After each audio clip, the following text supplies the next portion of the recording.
What would happen if you discovered that everything you've learned about spirituality might actually be keeping you trapped in the exact same place you are right now? That perhaps the secret to true transformation doesn't lie in more meditations, more affirmations, or more spiritual knowledge, but in something that already exists within you, waiting to be recognized. For years, many of us have been conditioned to seek answers outside ourselves, in books, teachers, rituals, temples. We chase after spiritual practices like medicine to heal our inner sense of emptiness. Has this ever happened to you? Have you found yourself accumulating techniques, attending retreats, repeating mantras, yet still feeling like something fundamental was missing? As if there was a gap between what you knew intellectually and what you actually lived day to day. The truth is, there's an enormous difference between thinking spiritually and living spiritually, between knowing concepts about love, peace, and unity, and actually embodying these qualities in every breath, every word, every action. What you're about to discover might completely revolutionize your understanding of what it means to awaken spiritually. We're talking about Christ consciousness. And before you think this is about religion or historical figures, let me be clear, this is about you, about a divine spark that exists in every human being, one that needs no permission, depends on no rituals, requires approval from no institution. It's about discovering that what you've been seeking out there has always been right here within, waiting to be recognized and lived. Stay with me until the end, because what we're going to explore together might be exactly what was missing for you to stop seeking and start being, to step out of the cycle of trying to become spiritual and simply recognize the divinity that is already your essential nature.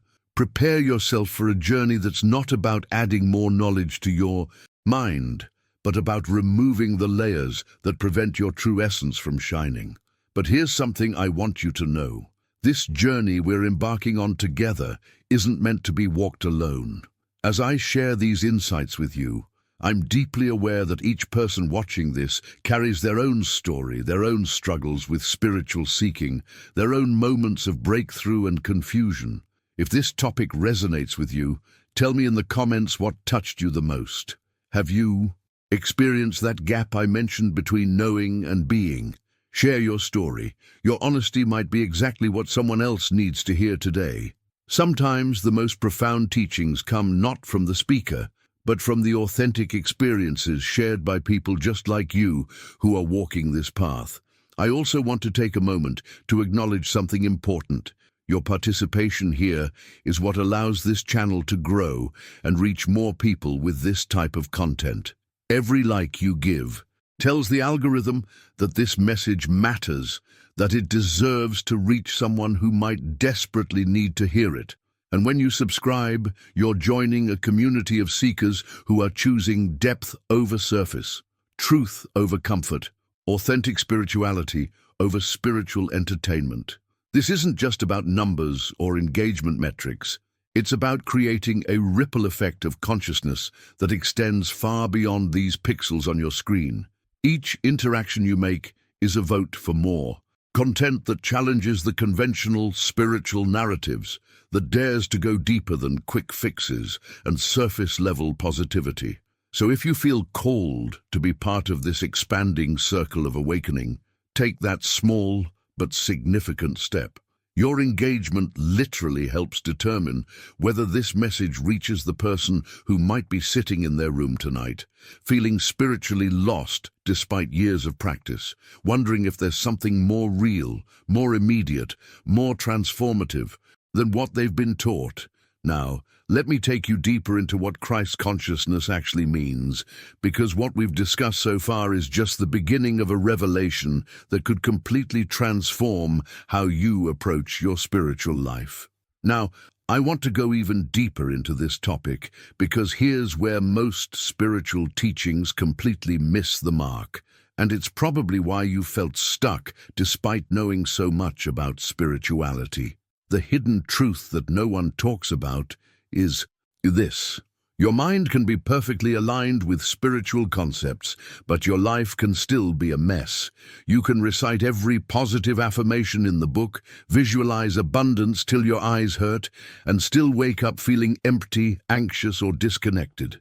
This is what I call the spiritual knowledge trap, and it's more common than you think. Behind the scenes of most spiritual communities, you'll find people who can quote every sacred text, who've mastered the language of awakening, who sound incredibly wise in conversation, yet their relationships are falling apart, their health is deteriorating, or they're struggling with the same emotional patterns they had before their spiritual journey began. The impact of this realization can be earth-shattering because it forces us to confront an uncomfortable question. What if thinking our way to enlightenment is actually the biggest barrier to experiencing it? What if all those hours spent trying to correct our thoughts, trying to maintain positive mental states, trying to think like an awakened person, have actually been keeping us in our heads instead of dropping us into our hearts? Here's a revelation that might surprise you. Jesus didn't perform miracles because he had the right thoughts about miracles. He didn't heal the sick because he affirmed healing. He didn't walk on water because he visualized defying gravity. He did these things because he lived from a completely different operating system than the rest of humanity. His consciousness wasn't working overtime to align his thoughts with spiritual principles.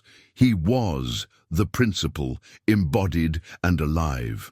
This is where transformation becomes a decision that goes far beyond mindset work.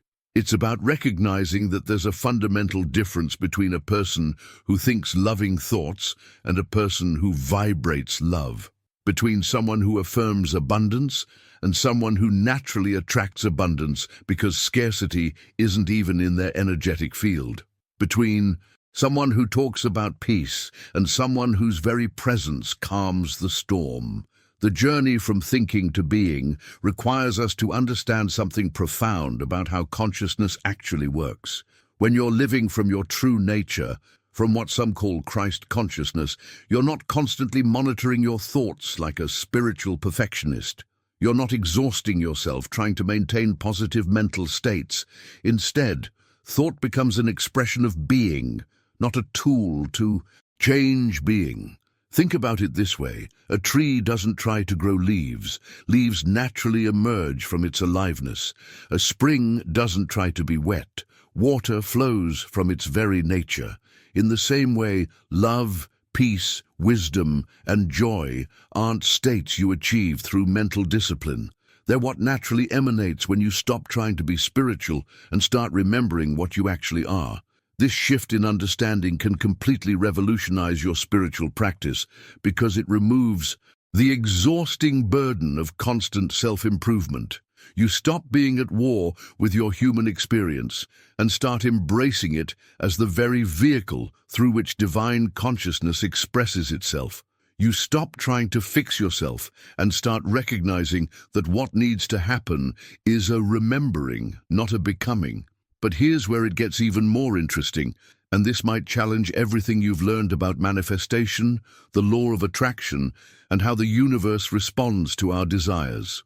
When you're living from being rather than thinking, your very existence becomes a creative force, not because you're trying to create anything, but because authentic being is inherently creative, inherently magnetic, inherently transformative. Now, this doesn't mean thoughts don't matter, they do, but their power comes not from their content, but from the consciousness from which they arise. A thought born from separation, from the ego trying to get something, has a very different impact than the same thought arising from unity, from wholeness, recognizing itself. Write in the comments, "This makes sense to me," if you've experienced this gap between knowing and being, if you felt the exhaustion of trying to think your way to transformation. And this brings us to perhaps the most revolutionary understanding in all of spiritual teaching, one that will completely transform how you see yourself and your potential for transformation. Christ isn't just a person who lived 2,000 years ago. Christ is a frequency, a vibration, an eternal consciousness that exists beyond time, beyond religion, beyond any single tradition or belief system. Think of it like this. When we talk about love, we're not talking about a person who invented love. Love is a frequency that exists everywhere, that can be accessed by anyone, that flows through countless individuals. In the same way, Christ represents the highest frequency of human consciousness, the vibration of complete unity, unconditional love, and absolute truth. It's like a radio station that's always broadcasting, waiting for someone to tune in. The profound revelation here is that this frequency already exists within you, not as something you need to earn, not as something you need to become worthy of, but as your original nature that's been covered over by layers of conditioning, fear, and misidentification. It's like having a diamond covered in mud. The diamond doesn't become a diamond when you clean it. It was always a diamond. The cleaning just reveals what was always there. This shift in understanding has a tremendous impact on how you approach your spiritual journey. Instead of trying to become like Christ, you begin to recognize Christ as what you already are at the deepest level. Instead of worshipping something outside yourself, you start cultivating the consciousness within yourself that is the same essence that flowed through Jesus, through Buddha, through every awakened being who has ever lived. But here's where most people get trapped, and it's probably happened to you too. We make the mistake of focusing on the messenger while missing the message. We idolize the historical figure while ignoring the frequency he embodied. We create distance between ourselves and the very consciousness that is our birthright. It's like admiring a master musician while believing you could never make music yourself, forgetting that the same creative force that moves through them is available to you. The hidden truth behind all spiritual teachings is that Christ consciousness isn't about perfection in the way we normally think about it. It's not about never having a negative thought or always being blissful.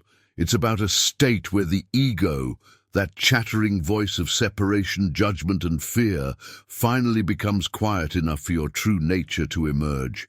It's the moment when you stop being driven by the need to protect, defend, or enhance an image of yourself, and you start flowing from something infinitely more authentic and powerful. When this frequency becomes active in your life, everything changes, but not in the dramatic, external way you might expect. The change is more subtle, more profound. Your decisions start coming from a deeper place. Your relationships become more genuine. Your reactions to challenges become less automatic, less desperate. You find yourself naturally embodying qualities like patience, compassion, and clarity without having to work so hard to manufacture them. This is the difference between spiritual performance and spiritual reality. Performance is when you try to act loving, peaceful, or wise because you think that's what a spiritual person should do. Reality is when these qualities simply flow through you because that's what you've remembered yourself to be. One is exhausting, the other is effortless. One comes from the ego trying to be good, the other comes from being itself, expressing its true nature. What makes this even more fascinating is that this frequency doesn't discriminate. It doesn't care about your past, your mistakes, your education, or your current circumstances. It's not impressed by your spiritual resume or concerned about your imperfections. It simply waits for recognition, like the sun waiting for clouds to part. And when that recognition happens, when you tune into this frequency, it doesn't gradually improve your life. It reveals what your life actually is, beneath all the stories of struggle and separation. But perhaps the most beautiful aspect of this understanding is that it takes the pressure off. You're not trying to become something you're not. You're not working toward a distant goal of enlightenment. You're simply removing the static that prevents you from hearing the music that's always been playing. You're cleaning the diamond, not creating it. You're tuning the instrument, not building it from scratch. This recognition changes everything about your relationship with spirituality, with yourself, and with life itself. Instead of seeking something outside yourself, you start excavating what's inside. Instead of trying to attain a state, you start relaxing into what's already here. Instead of working toward being worthy of love, You start recognizing yourself as love itself, temporarily forgetting its own nature. Right, I'm tuning in the comments if this resonates with you, if you're beginning to sense this frequency within yourself. Now let me share something that might shake up everything you've been told about spiritual awakening. Most people treat awakening like it's the finish line.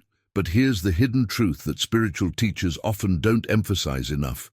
Awakening is actually just the beginning. It's like finally finding the door to your true home, but then discovering that actually living in that home requires a completely different set of skills than just finding it. I've seen this pattern countless times, and maybe you've experienced it yourself. You have these incredible moments of clarity, maybe during meditation, maybe in nature, maybe in the middle of a crisis when everything suddenly makes perfect sense. You feel completely connected, peaceful, whole. You think, this is it, I've got it. But then within hours or days, you're back to the same old anxieties, the same reactive patterns, the same sense of separation and struggle. This isn't a failure on your part. This is the natural progression of consciousness awakening to itself. The impact of these awakening moments isn't diminished by their temporary nature. They're proof that this state of consciousness exists within you. But the real journey begins when you start asking the crucial question, how do I stop visiting this state and start living from it? The difference between awakening and permanence is like the difference between having a beautiful dream and actually moving to the place you dreamed about. One touches you temporarily. The other transforms your entire life experience. Behind the scenes of every truly awakened being, you'll find not just moments of realization, but a gradual, often challenging process of learning to remain in that realization, regardless of external circumstances.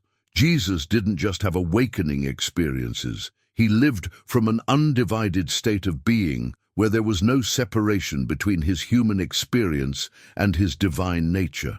He didn't have to work to remember who he was, because forgetting wasn't possible for him.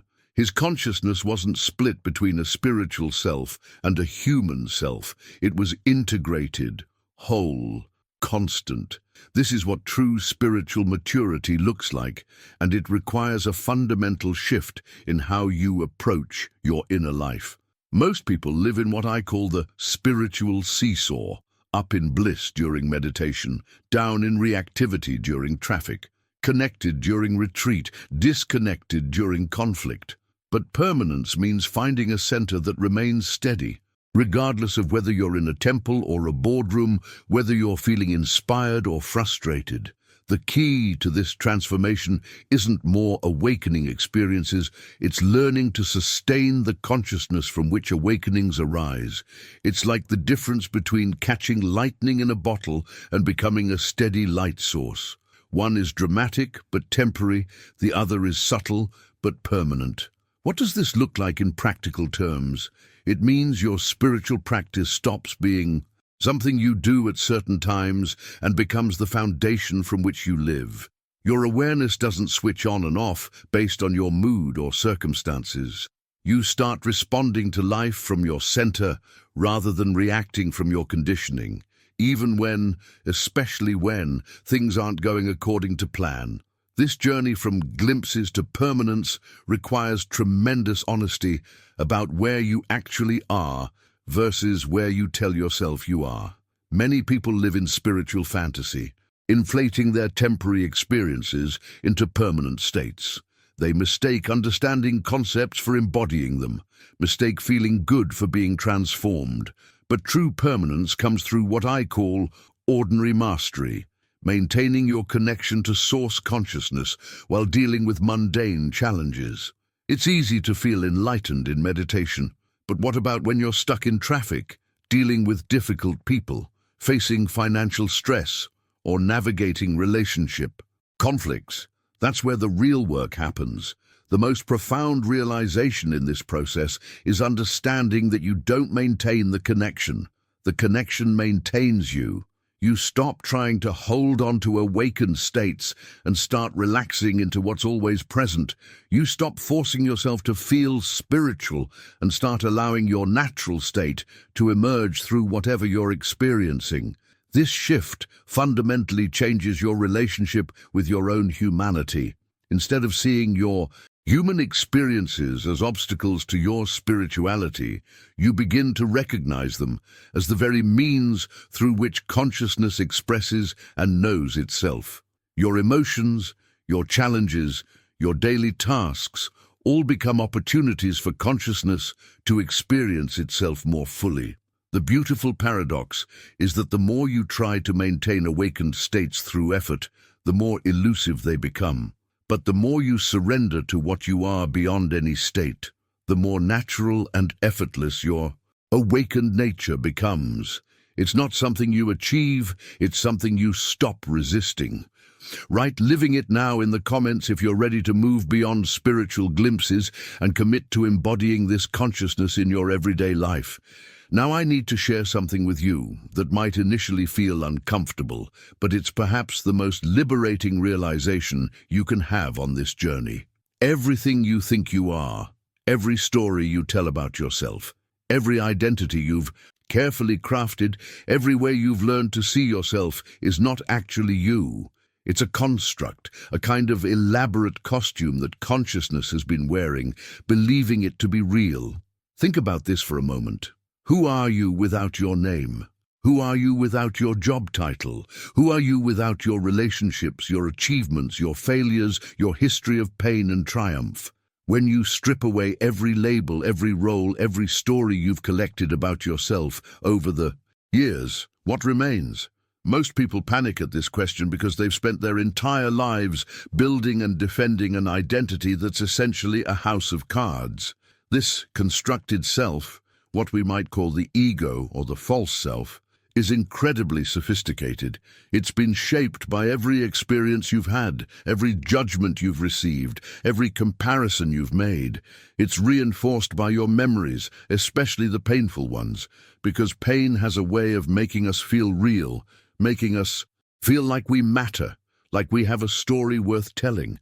But here's the revelation that changes everything. Jesus didn't come to improve this false self. He didn't come to help you become a better version of your current identity. He came to show you that this identity you've been protecting and perfecting is actually a prison, and the key to your freedom is recognizing it as such. The impact of this realization can be initially destabilizing. When you start to see through the illusion of your constructed identity, you might feel like you're losing yourself. But what you're actually losing is what was never truly you to begin with. Behind the scenes of every spiritual transformation, there's this process of identity dissolution, not destruction, but recognition of what's real versus what's imagined. This is why spiritual awakening can feel like a kind of death. The person you thought you were starts to dissolve, and there's a period where you might feel lost, undefined, without the familiar landmarks of your personality. But this dissolution is necessary because what you truly are cannot emerge while you're still clinging to what you're not. The false self operates on fear because its very existence depends on separation.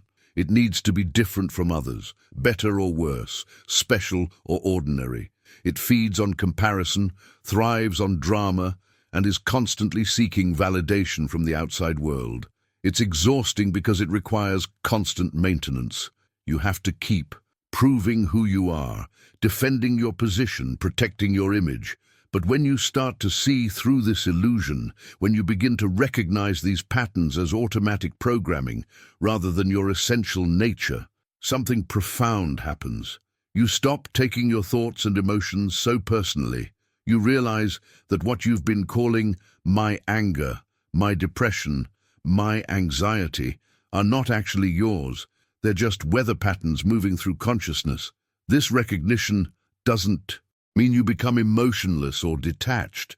Instead, you become more authentically responsive because you're no longer reacting from a defended position. You're responding from your true nature, which doesn't need to be protected because it can't actually be threatened. The journey of dissolving the false self isn't about becoming nothing. It's about discovering what you are when you stop being what you're not. It's like a sculptor who doesn't create a statue by adding clay, but by removing everything that isn't the statue. What remains when you chip away all the false identifications is pure being, consciousness itself, expressing as you. This process requires tremendous courage because it means questioning everything you've been taught about who you are. It means being willing to lose the familiar, even if it's uncomfortable, in order to discover the authentic. It means making the scary but liberating decision to stop maintaining an image and start expressing essence. What's beautiful about this dissolution is that it's not violent or traumatic when approached with understanding. It's more like taking off clothes that have become too tight. There's relief, freedom, a sense of coming home to yourself. You realize you've been carrying a heavy backpack full of stories and identities that were never actually necessary. The hidden truth that most spiritual teachings don't emphasize enough is that this false self doesn't disappear overnight. It's more like a gradual recognition, a gentle letting go. You catch yourself in the act of being someone you're not, and instead of judgment, you meet it with curiosity. Oh, there I am again, playing that old role. How interesting.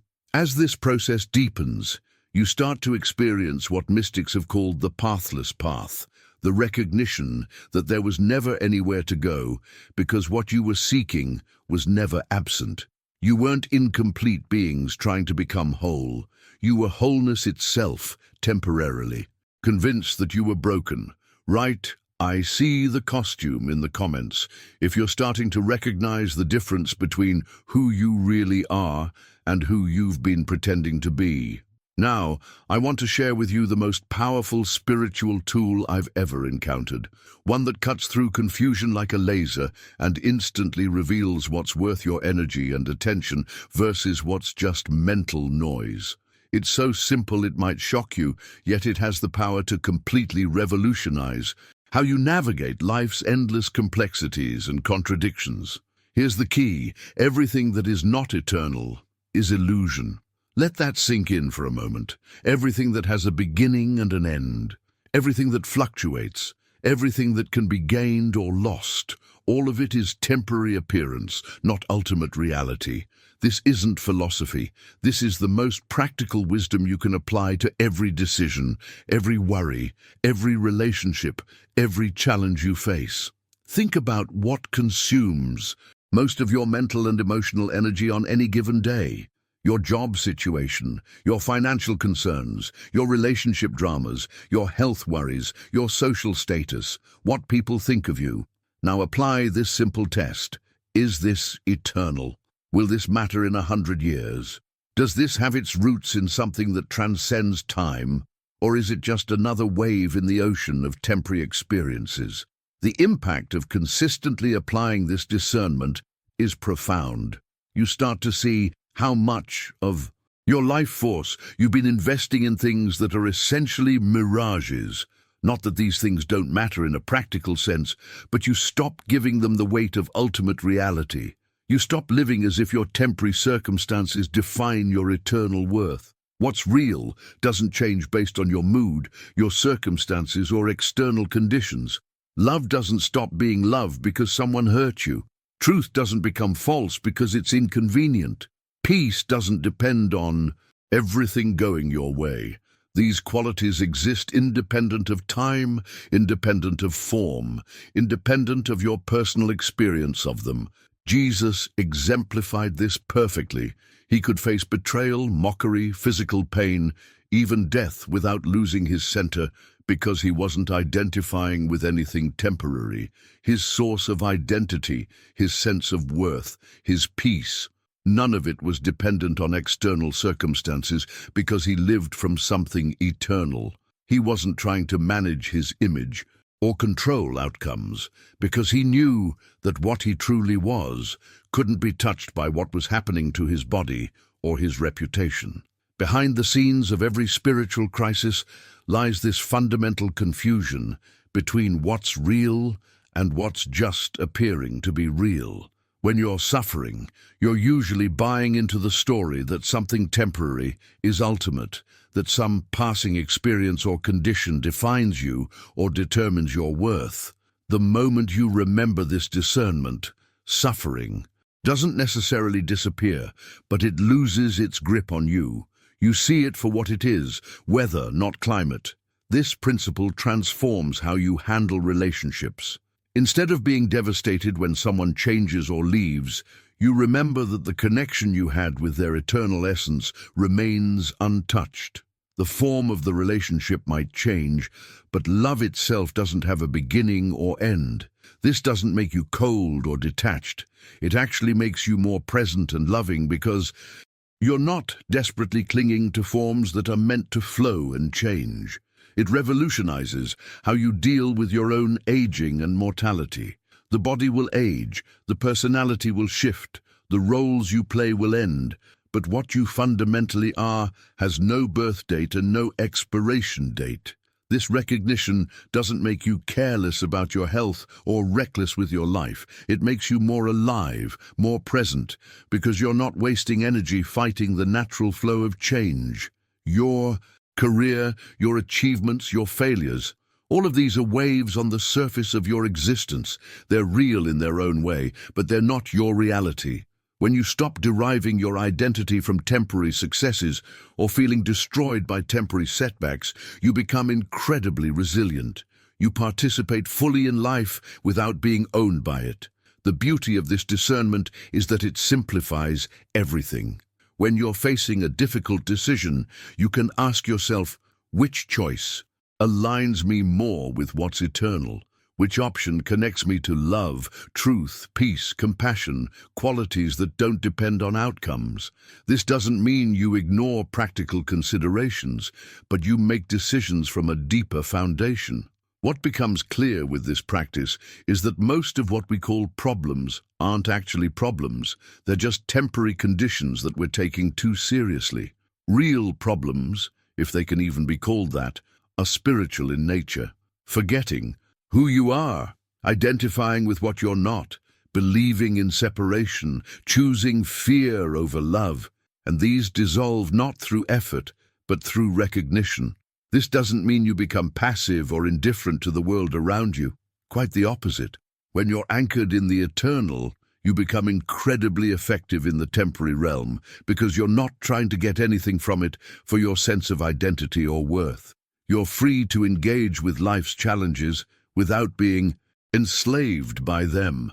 The hidden truth that changes everything is this: what causes suffering isn't the temporary conditions themselves, but believing that temporary conditions have ultimate power over your well-being.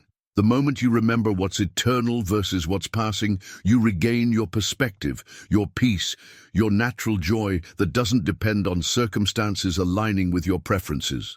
Write, "I choose eternal" in the comments if you're ready to start making this discernment your daily practice, your compass for navigating life from a deeper wisdom.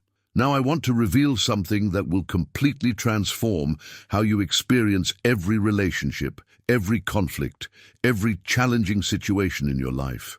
There's a way of seeing that most people never discover, and its absence is the root cause of almost all human suffering.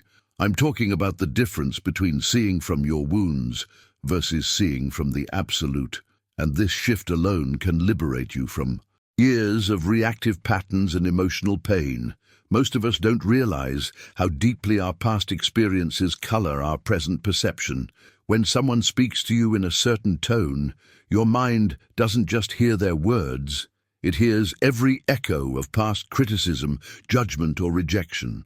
When someone acts in a way that triggers you, you're not responding to what's actually happening now. You're responding to a memory, a wound, a pattern that got activated. This is what I call living from the edited version of reality. Your brain takes the present moment and runs it through filters of past pain, creating a distorted version of what's actually occurring. The person in front of you isn't the same person who hurt you years ago, but your wounded perception can't tell the difference. You see them through the lens of protection rather than truth. Behind the scenes of every argument, every misunderstanding, every relationship breakdown, you'll find this dynamic at play. Two people aren't actually seeing each other. They're seeing their own projections, their own fears, their own unhealed places. They're having a conversation with ghosts from their past while believing they're dealing with the present moment. Jesus demonstrated a completely different way of seeing. When he looked at people, he didn't see their behavior, their reputation, their past mistakes, or even their current circumstances. He saw their essence, their divine nature, their potential for love and truth. He could look at a tax collector and see an apostle, at a woman caught in adultery and see purity, at someone possessed by demons and see wholeness waiting to be revealed. This wasn't naive optimism or wishful thinking. This was seeing from the absolute, seeing from a place of completeness, where there's no wound to project, no lack to defend against, no separation to maintain. When you see from this place, you don't deny what's happening on the surface, but you don't mistake the surface for the whole story. Either the transformation that occurs when you learn to see this way is remarkable. Suddenly that person who always pushes your buttons isn't your enemy. They're your teacher, showing you exactly where you still believe in separation.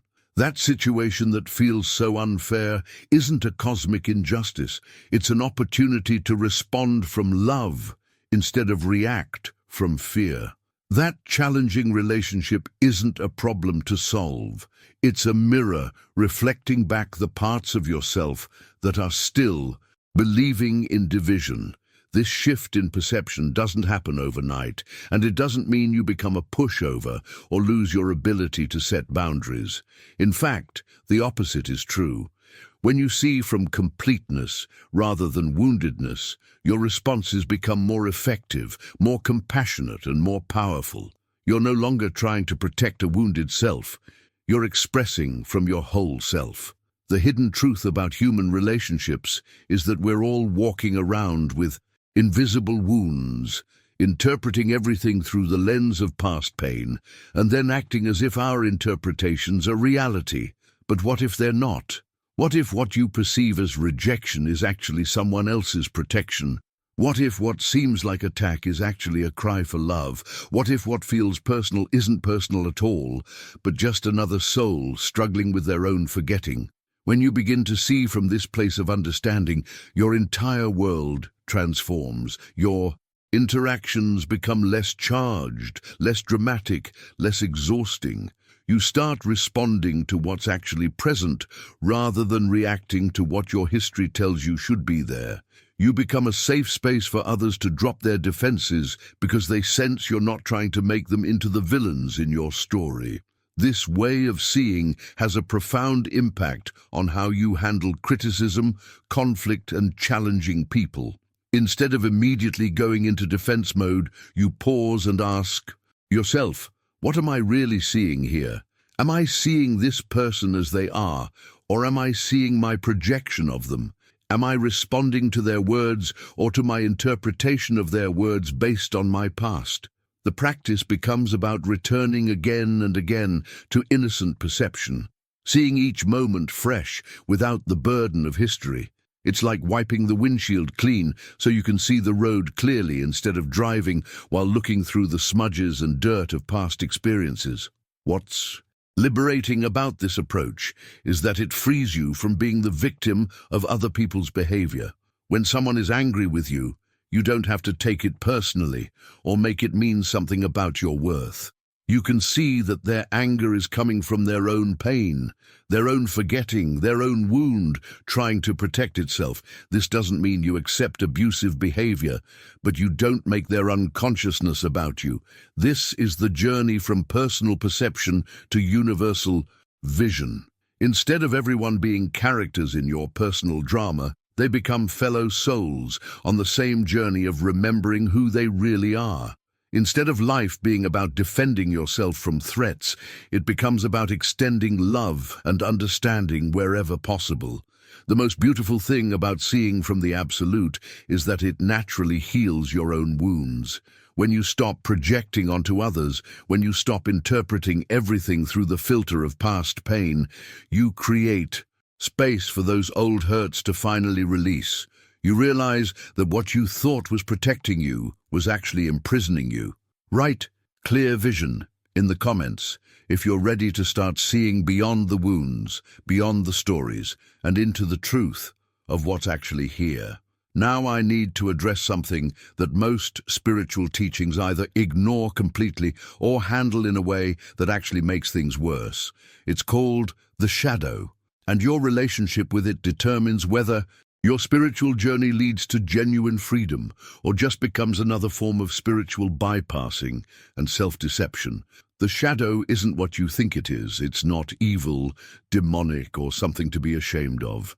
It's simply the parts of your psyche that haven't been fully seen, accepted, or integrated. It's accumulated unconsciousness. All the aspects of yourself that you've learned to deny, repress, or project onto others because they don't fit your idea of who you should be. Here's what happens behind the scenes of most people's spiritual journey.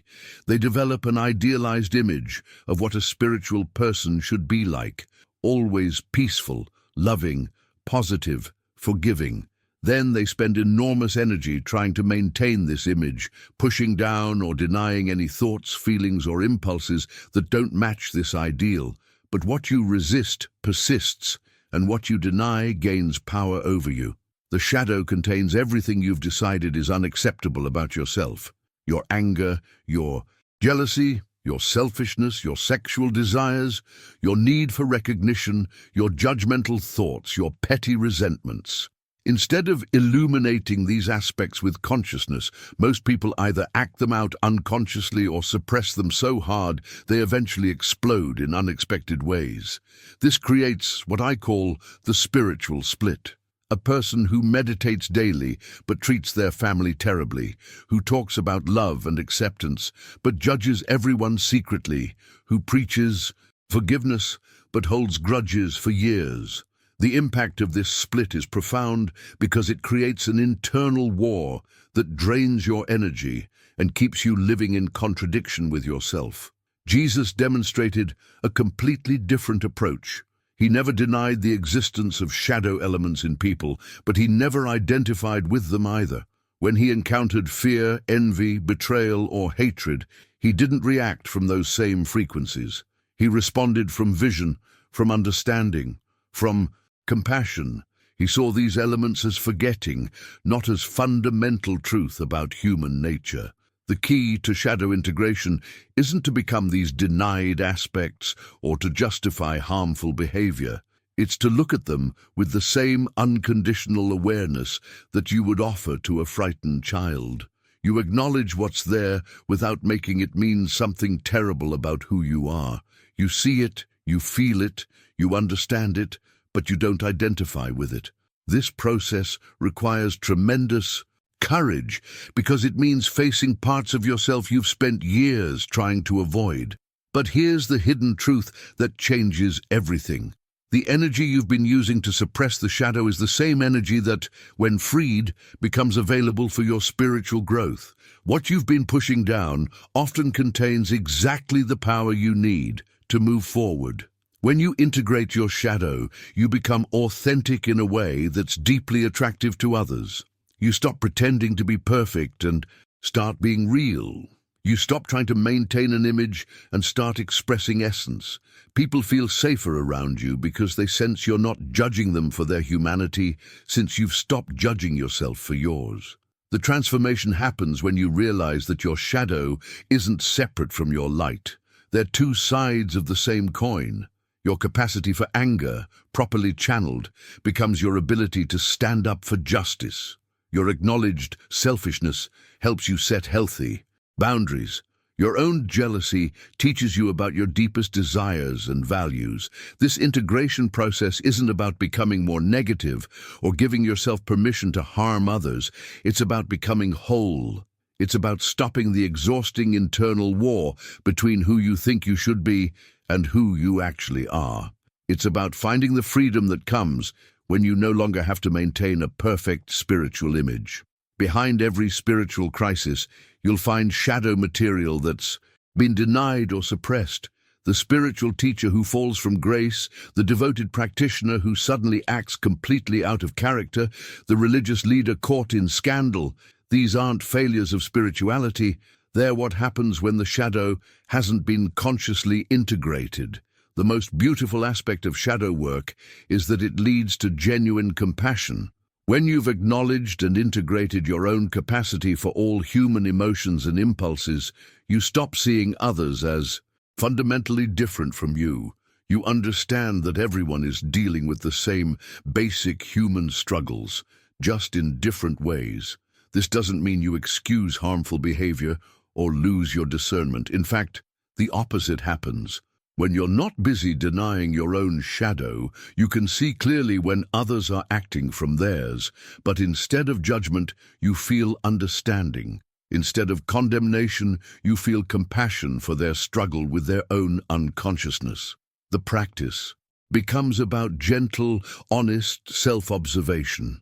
When you notice anger arising, instead of immediately judging it as unspiritual, you get curious about it. What is this anger trying to tell you? What boundary needs to be set? What value needs to be honored? When you feel jealous, instead of being ashamed, you explore what this jealousy reveals about your deepest longings. This approach leads to what I call integrated spirituality, a way of being that includes the full spectrum of human experience, while not being controlled by any of it.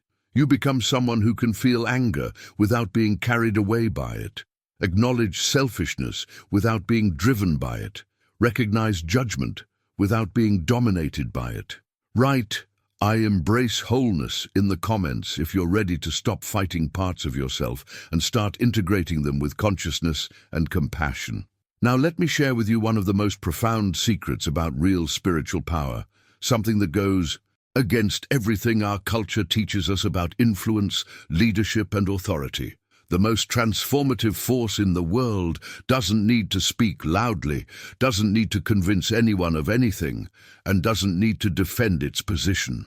True authority flows from silence, not noise. In our world, we're conditioned to believe that power means dominating conversations, having the loudest voice, the most persuasive arguments, the cleverest comebacks. We think authority comes from having all the answers, from being able to out-debate our opponents, from imposing our will through force of personality. But this is the authority of the ego, and it's fundamentally different from the authority that comes from spirit. Jesus demonstrated something radically different. When he was accused, he often remained silent. When provoked, he didn't react with defensive arguments. When challenged, he didn't escalate the conflict or try to prove his superiority. His authority came from something far deeper than intellectual prowess or emotional manipulation. It came from his connection to something eternal, something that needed no defense because it was unshakable. The hidden truth is that real authority, the kind that transforms lives and situations, emerges from inner stillness. When you're no longer driven by the need to be right, to win arguments, to control outcomes, you access a different kind of power.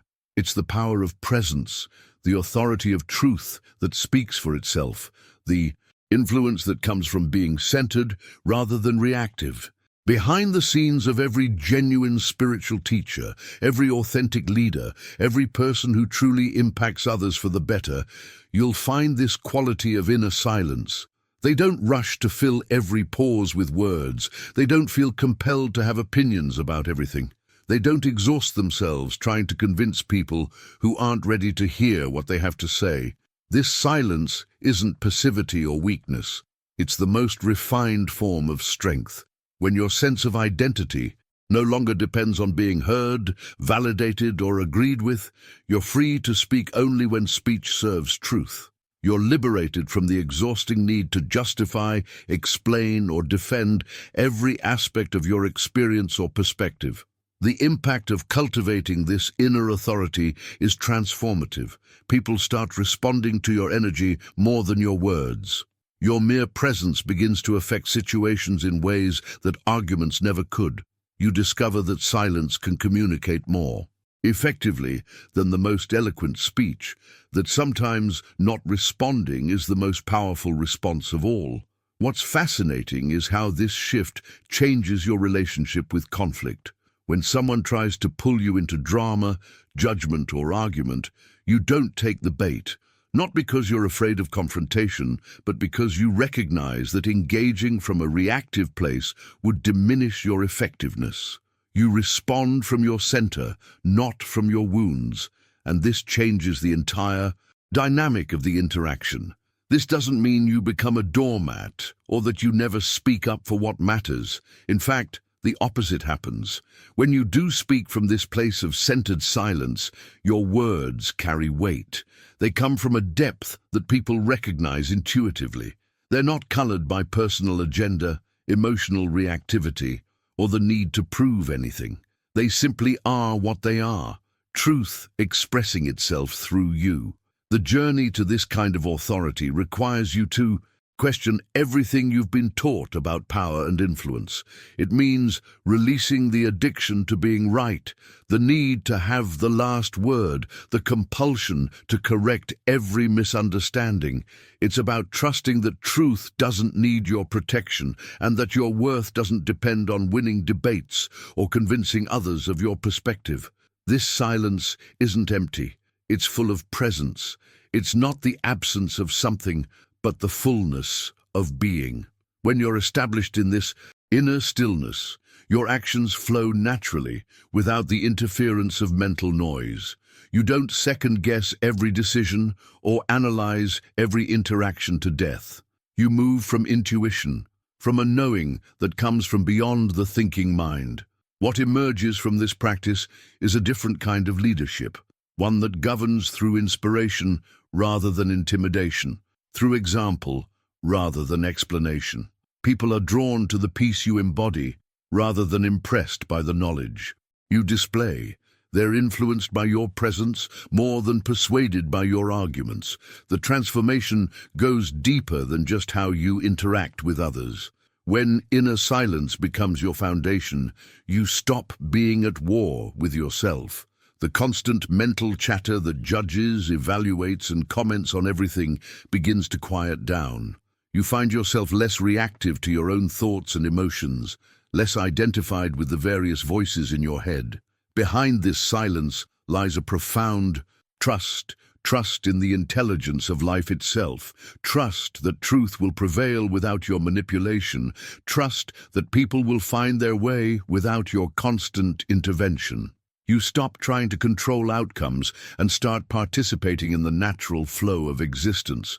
This doesn't mean you become indifferent or detached. You care deeply, but you're not attached to specific results.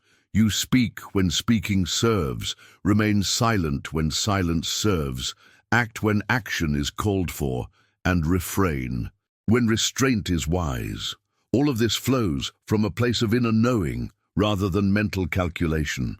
The most beautiful aspect of this authority is that it's not based on position, credentials, or external validation.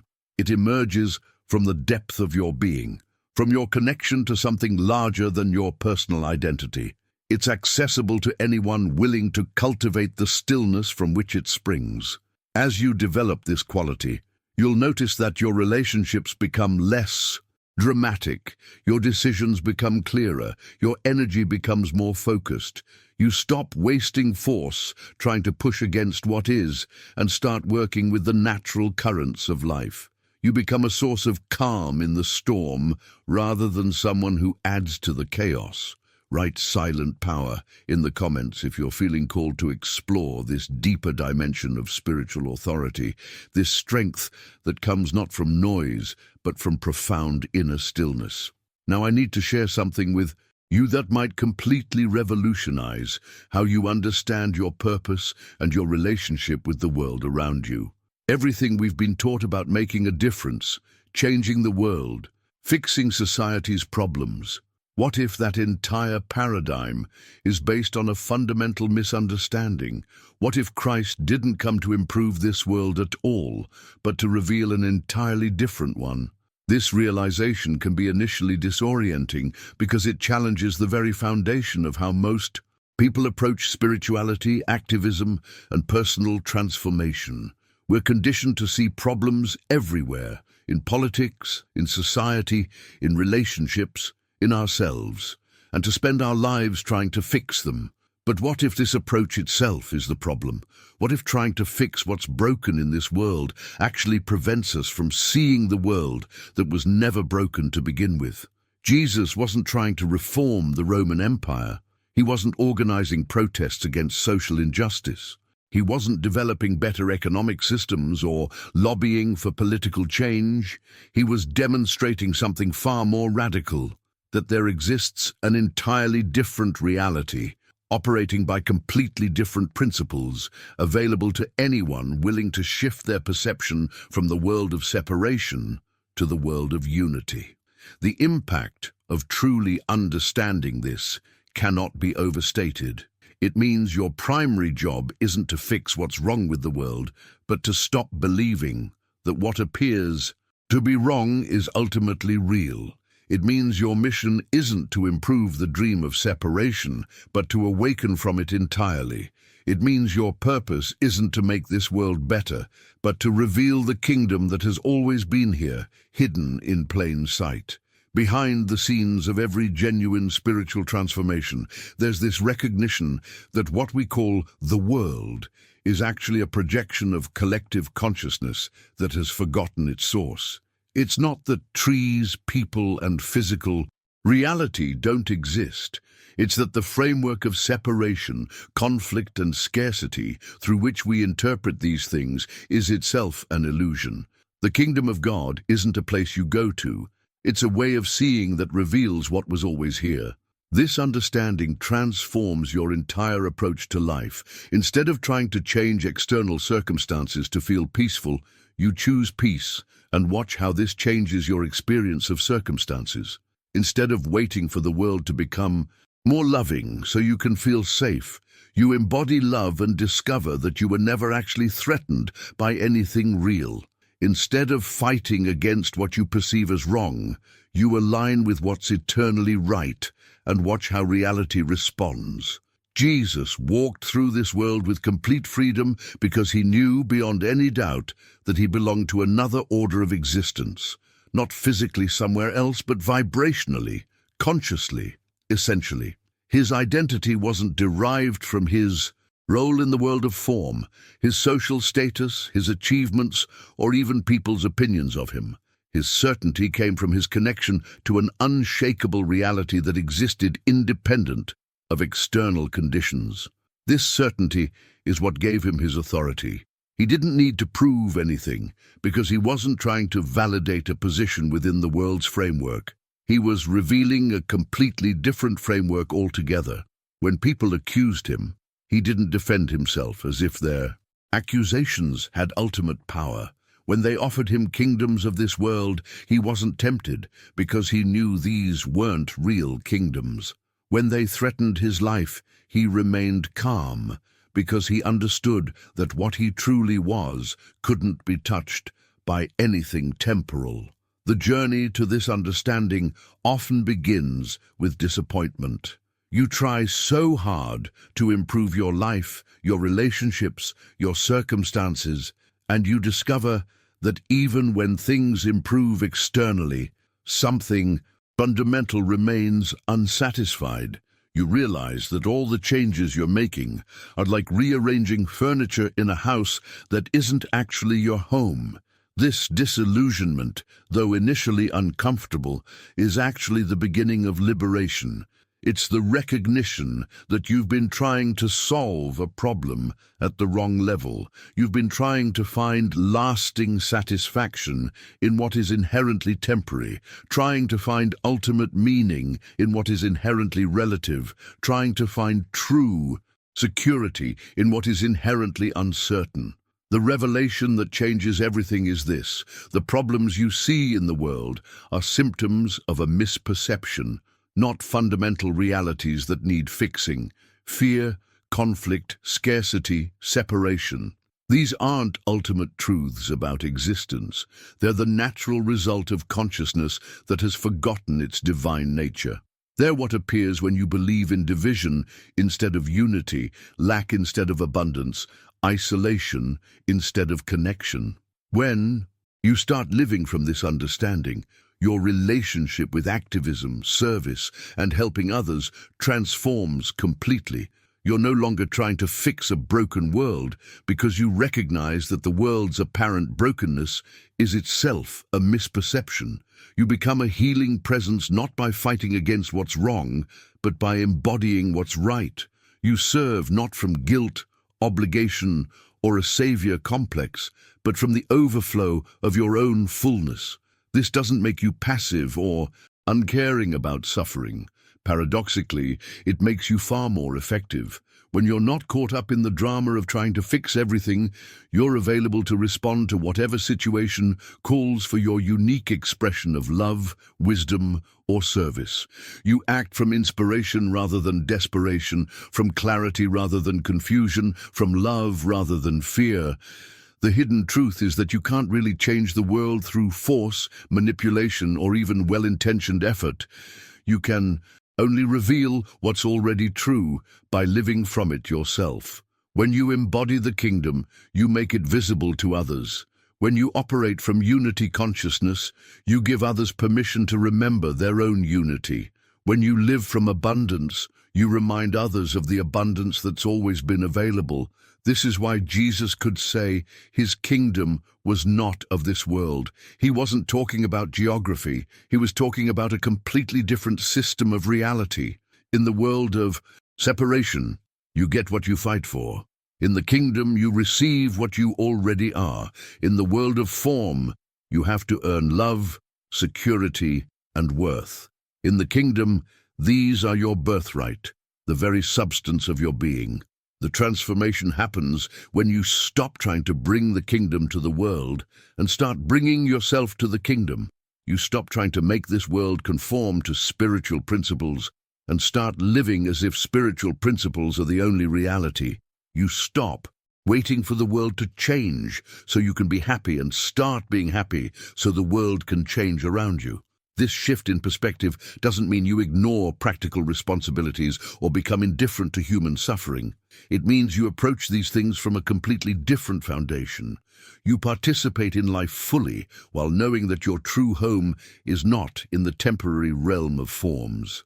You care deeply about outcomes while not being attached to them.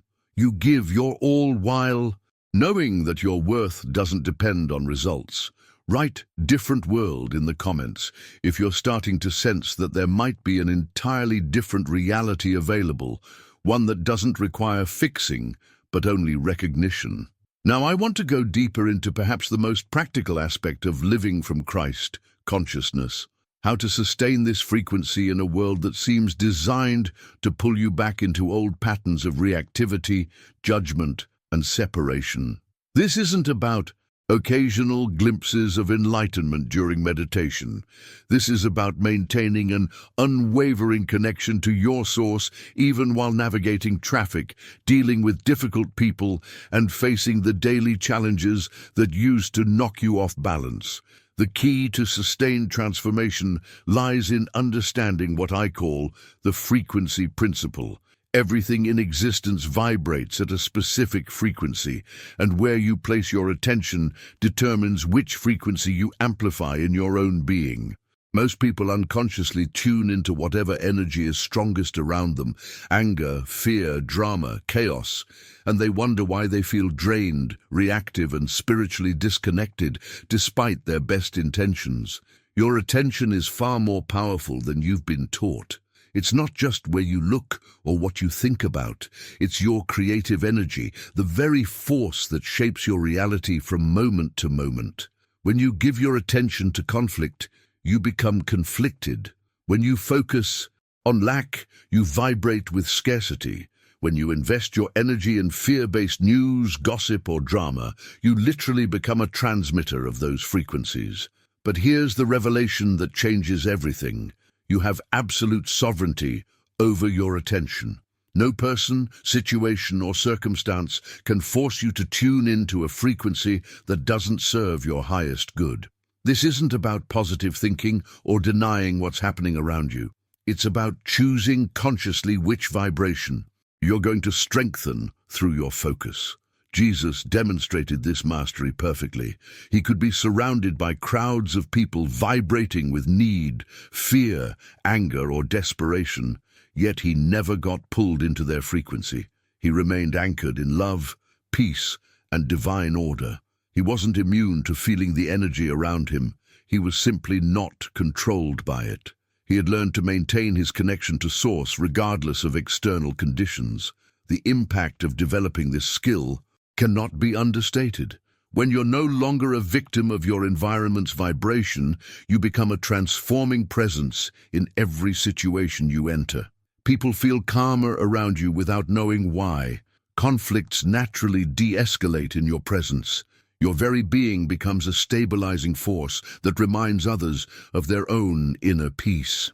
Behind the scenes of every spiritual master, you'll find someone who has mastered their attention.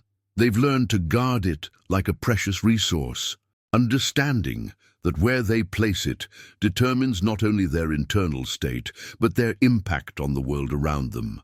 They've discovered that sustaining the Christ frequency isn't about perfection, it's about return, about quickly recognizing when you've gotten pulled off center and knowing how to come back. This practice requires what I call sacred neutrality. This doesn't mean you become indifferent or detached from life. It means you stop taking sides in the ego's endless dramas and instead align with what's eternally true. You don't get caught up in political polarization because you see through the illusion of separation that creates these divisions. You don't get triggered by others' unconscious behavior because you understand they're simply acting from their level of awakening. The journey to sustaining this frequency involves recognizing the subtle ways your attention gets hijacked throughout the day. Notice how you feel after scrolling through social media, after certain conversations, after watching the news. Observe which activities, people, and environments lift your energy and which ones drain it. This isn't about judgment, it's about conscious choice. What's fascinating is how this practice transforms your relationship with challenges. When something difficult happens, instead of immediately reacting with resistance, complaint, or fear, you pause and ask, how can I maintain my center through this? What would love do here? What frequency am I choosing to broadcast in response to this situation? This doesn't mean you become passive or that you don't take appropriate action when needed. In fact, the opposite is true. When you're anchored in the Christ frequency, your responses become far more effective because they're coming from clarity rather than reactivity, from wisdom rather than emotion, from love rather than fear. The hidden truth about sustaining spiritual frequency is that it's not about maintaining a perfect state all the time. It's about developing the skill of quick return, of rapid course correction. You recognize faster when you've gotten pulled into lower frequencies, and you know how to shift back without making yourself wrong for having wandered in the first place. One of the most powerful aspects of this practice is learning to use your environment as a mirror for your internal state.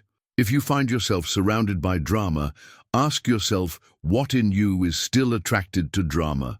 If you're constantly dealing with angry people, explore what unresolved anger you might be carrying. The external world becomes a reflection of your internal vibration, and by changing your frequency, you change what you attract. This understanding revolutionizes how you approach relationships. Instead of trying to change others or getting frustrated when they don't meet your spiritual expectations, you focus on maintaining your own frequency. You've discovered that your steady vibration of love and peace does more to transform relationships than any amount of talking, convincing, or trying to fix people. The practice becomes about creating what I call frequency boundaries. These aren't walls that separate you from others, but energetic choices about what you will and won't attune to. You can be physically present in a chaotic environment while energetically remaining centered. You can listen to someone's pain without absorbing it as your own. You can witness injustice without becoming consumed by rage. What emerges from this practice is a quality of unshakable peace that doesn't depend on external conditions. You're no longer at the mercy of other people's moods, the news cycle, or temporary circumstances. You've found the secret that spiritual seekers have been pursuing for millennia, the ability to remain connected to your divine nature, regardless of what's happening in the world of form. This isn't a state you achieve once and maintain forever. It's a living practice, a moment-by-moment choice to align with what's highest in you. Each time you choose to return to your center rather than get pulled into reactivity, you're strengthening your capacity to sustain the Christ frequency. You're becoming more stable in your divine identity, more reliable in your loving presence. The most beautiful aspect of mastering this frequency is how it serves others. When you're no longer adding to the world's chaos through your reactivity, when you're consistently broadcasting peace, love, and wisdom, you become a gift to everyone around you. Your presence alone begins to remind people of their own divine nature, their own capacity for peace, their own connection to something greater than their temporary circumstances. Write frequency mastery in the comments if you're committed to taking responsibility for the vibration you carry into every situation, every relationship, every moment of your day. Now I want to reveal to you the most profound shift that can happen in your spiritual evolution, one that takes you from spiritual seeking to spiritual being, from trying to connect with the divine to recognizing yourself as divine expression. This isn't about spiritual ego or grandiosity. This is about the ultimate recognition that dissolves separation forever. Most people on the spiritual path think of themselves as channels, vessels, or instruments through which something higher flows. They pray to receive guidance. They meditate to connect with spirit. They visualize drawing light into their being. While this can be a useful stage of development, it perpetuates a fundamental illusion, the idea that you are separate from what you seek to channel. The transformation I'm talking about is the shift from seeing yourself as a hollow flute that spirit occasionally plays through, to recognizing yourself as the music itself. It's the difference between believing you're a wave that sometimes connects with the ocean and realizing you are the ocean. Experiencing itself as a wave. This isn't metaphor. This is the deepest truth about your nature. Jesus didn't say, "I am channeling the Father." He said, "The Father and I are one." This wasn't a claim of special status. It was a recognition of fundamental reality available to all. He wasn't positioning himself as uniquely divine, while everyone else remained merely human. He was demonstrating what becomes possible when the illusion of separation dissolves completely. The impact of this shift is transformational beyond anything you've experienced as a channel. When you know yourself as light rather than a transmitter of light, your entire presence becomes healing, your breath becomes guidance, your very existence becomes a blessing to everyone around you. You're no longer trying to be spiritual, you're simply being what you are. Behind the scenes of this transformation lies a complete reorientation of identity. Instead of thinking, "I am Sarah who sometimes channels divine love," you recognize, "I am divine love expressing as Sarah." Instead of "I am John who occasionally receives spiritual insights," you understand, "I am spiritual insight experiencing itself through the form called John." This recognition doesn't come through thinking or affirmation. It emerges through what I call the great letting go, releasing every story you've told about yourself as a separate being seeking connection with Source. It's the recognition that the seeker and the sought were never two different things. The wave was never separate from the ocean. It was always the ocean knowing itself as wave. What's remarkable is how this changes your relationship with spiritual practice. You no longer meditate to get somewhere or become something. You meditate as an expression of what you already are. You don't pray to reach God, you pray as God speaking to itself. You don't visualize light. You recognize that visualization is light playing with its own forms. This isn't about abandoning humility or becoming spiritually arrogant. True humility emerges from this recognition because you realize that what you are is so magnificent, so beyond personal accomplishment, that there's nothing for the ego to claim credit for. You're humbled by the recognition of your true nature, not inflated by it. The practical implications are profound. When you're no longer trying to channel healing energy, but you know yourself as healing itself, your mere presence in a room changes the atmosphere. People feel better around you without knowing why.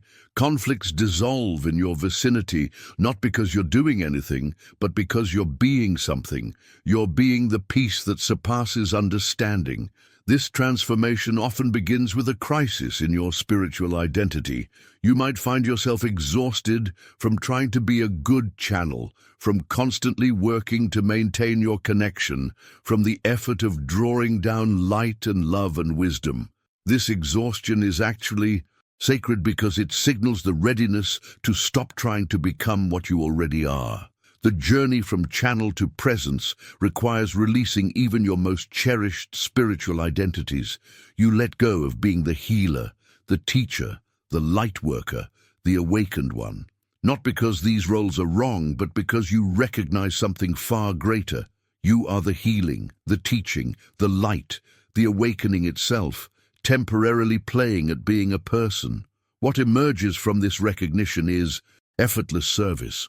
You're no longer serving from obligation, spiritual ambition, or the desire to be helpful. You serve because service is your nature, like the sun can't help but shine, like water can't help but flow downhill. You're not trying to help others awaken because you see that they're already awake, just temporarily pretending to be asleep, just like you were. This understanding revolutionizes how you handle what used to be called spiritual gifts or abilities. You stop seeing intuition as something you receive and start recognizing it as what you are, knowing itself. You stop thinking of healing as energy you channel and start understanding it as wholeness, recognizing itself everywhere. You stop experiencing love as something that flows through you and start being love in form. The most beautiful aspect of this transformation is how it affects your ordinary daily life. Washing dishes becomes a sacred act, not because you've made it spiritual, but because you recognize the divine nature of the one washing, the dishes, and the washing itself. Conversations become communion, not because you're trying to be spiritual, but because you see the face of the divine in everyone you speak with. This is what I call integrated divinity, the recognition that there is no separation between your human experience and your divine nature. You're not a soul having a human experience or a human having a spiritual experience. Your consciousness itself, playing all the parts in its own cosmic drama, including the part that temporarily forgot its true nature. Behind every great spiritual teaching, every moment of true healing, every experience of profound love, you'll find this recognition operating. It's not that some people have it and others don't. It's that some have stopped believing in the illusion of separation, while others are still convinced they're separate from their source. The shift happens when you stop trying to improve your connection to the divine and start living as if you never left home. You stop seeking experiences of unity and start being unity experiencing itself as apparently separate forms. You stop trying to embody your divine nature and recognize that your divine nature is already embodying itself as you. This recognition doesn't make you less human. It makes you fully human for the first time. You're no longer apologizing for your humanity or trying to transcend it. You're celebrating it as the perfect vehicle for spirit to know itself. You're embracing every aspect of your human experience as sacred, as divine play, as consciousness exploring its own infinite creativity. Write, "I am the light" in the comments if you're beginning to sense this profound truth about your real nature, if you're ready to stop seeking what you already are. Now I want to share with you perhaps the most radical understanding in all of spiritual teaching, one that will completely transform not just how you see yourself, but how you see reality itself. The kingdom of God is not a place you go to. It's not a reward you earn. It's not a future state you achieve. The kingdom is the only reality that actually exists. And everything else is what happens when you temporarily forget this truth. Most people spend their entire lives relating to the kingdom as something out there, a heavenly realm, a future paradise, an ideal state they're working toward. But this external orientation is exactly what keeps them from recognizing that they're already in it. They've always been in it. They could never actually leave it. The kingdom isn't somewhere you travel to. It's the space from which you've always been looking. This realization has a profound impact on how you approach every moment of your life. Instead of trying to improve your current reality to make it more kingdom-like, you start recognizing the kingdom that's already present in your current reality. Instead of working to get to a better place, you discover that you're already in the best place possible. You just haven't been seeing it clearly. Behind the scenes of every moment of suffering lies this fundamental misunderstanding, the belief that form is more real than essence, that what changes is more substantial than what remains, that what appears is more true than what is. But form is just the kingdom playing dress-up, essence wearing costumes, the eternal expressing itself through the temporary. When Jesus spoke about the kingdom, he wasn't describing a distant spiritual realm. He was pointing to a dimension of consciousness that exists right here, right now, within and around you. He was saying that what you think of as ordinary reality is actually the kingdom viewed through the lens of separation, scarcity, and fear. Change the lens and you see what was always there. The transformation happens when you stop trying to bring the kingdom into the world and start recognizing the world as the kingdom. Stop trying to make your life spiritual and start seeing the inherent spirituality in all life. Stop working to become worthy of divine love and start recognizing that divine love is what you're made of. This shift requires releasing what I call form addiction, the belief that what you can see, touch, and measure constitutes ultimate reality. Form is real, but it's not the whole story. Form is like the surface of the ocean, real, but not separate from the depths. The waves are the ocean, but the ocean is so much more than any particular wave. Living from kingdom consciousness means making decisions from being rather than from becoming. Instead of asking, what do I need to do to get what I want? You ask, what wants to express itself through me right now? Instead of trying to manipulate circumstances to feel better, you recognize that your essential well-being doesn't depend on circumstances at all. The hidden truth that revolutionizes everything is this: you don't need to create the kingdom in your life because the kingdom is your life. You don't need to manifest abundance because you are abundance itself, exploring what it's like to temporarily believe in scarcity. You don't need to find love because you are love pretending to have lost itself. This understanding transforms how you handle challenges. When something difficult appears in your life, instead of seeing it as evidence that you've fallen out of the kingdom, you recognize it as the kingdom teaching you something about itself. Every experience becomes sacred, not because you've made it spiritual, but because you've remembered that nothing exists outside the sacred. What's remarkable is how this changes your relationship with time. The kingdom doesn't exist in time. It exists as the eternal now in which all time appears. Past and future are just stories the kingdom tells itself, but the kingdom only knows itself in the present moment.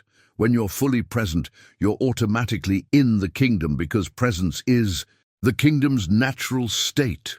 This realization doesn't make you passive or disengaged from life. Quite the opposite. When you know that you're already in the kingdom, you become incredibly effective in the world of form because you're no longer trying to get anywhere. You're not acting from lack, desperation, or the need to prove anything. You're expressing the fullness that you already are. The journey from seeing the kingdom as external to recognizing it as the only reality often involves what mystics call divine disappointment. You realize that nothing in the world of form can give you what you've been seeking, because what you've been seeking was never absent. You've been looking for home while standing in your living room. This disappointment, though initially challenging, is actually liberation. It frees you from the endless pursuit of something outside yourself to complete you. It releases you from the belief that if you just change this or achieve that, then you'll finally arrive where you want to be. You discover that where you want to be is what you already are. Living from this understanding means that every breath becomes worship, every step becomes prayer, every word becomes sacred utterance. Not because you're trying to be holy, but because you've recognized that holiness is what everything is made of. The kingdom doesn't have to be invoked. It's already fully present. It just needs to be seen. The practical implications are staggering. Your work becomes an expression of divine creativity. Your relationships become exchanges between different faces of the same love. Your challenges become opportunities for the kingdom to know itself more deeply. Your entire life becomes what it always was: the kingdom in motion, consciousness at play, love exploring its own infinite nature. What's beautiful about this recognition is that it makes the spiritual journey both simpler and more profound. Simpler because you stop trying to get somewhere you already are. More profound because you recognize that where you are is infinitely more magnificent than anything you could imagine or achieve. This doesn't mean you stop growing, learning, or evolving. It means you understand that all growth happens within the kingdom. All learning is the kingdom studying itself. All evolution is consciousness, exploring new ways to express its infinite nature. You're not becoming something other than what you are. You're discovering more fully what you've always been. Write already home in the comments if you're beginning to recognize that you've been searching for something you never actually lost, that you've been trying to get somewhere you never actually left.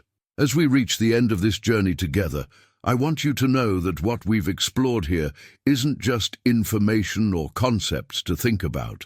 This is a living truth that wants to be embodied, experienced, lived. The consciousness of Christ isn't something you attain, it's something you remember, something you relax into, something you simply stop resisting. If this resonates with you, if you feel called to continue exploring these deeper dimensions of spiritual awakening, I invite you to subscribe to this channel. The conversations we have here aren't available everywhere. They're designed for souls who are ready to go beyond surface-level spirituality and dive into the profound truths that actually transform lives. Your subscription isn't just about receiving notifications. It's about joining a community of people who are choosing depth over distraction, truth over comfort. If you made it all the way here, I'd love to know. Write, "This message was meant for me," in the comments. When I see that phrase, I know you're someone who doesn't just consume spiritual content for entertainment. You're someone who's genuinely committed to this path of remembering. And honestly, your comments and engagement help this content reach other souls who need to hear these truths at exactly the right moment in their journey. The fact that you stayed with me through all of this, that you absorbed these ideas with such presence, that creates a connection between us that goes beyond just watching a video. If this touched something in you, a simple like, lets me know this content is serving its purpose. It tells me to keep going deeper, to keep sharing these revelations that most spiritual teachers won't dare to discuss. There's a video right here that takes this exploration even further into how to practically live these truths in your daily life. Click and continue with me over there, because what we've covered today is just the beginning. The real magic happens when you start applying these understandings to every moment, every relationship, every challenge that life presents.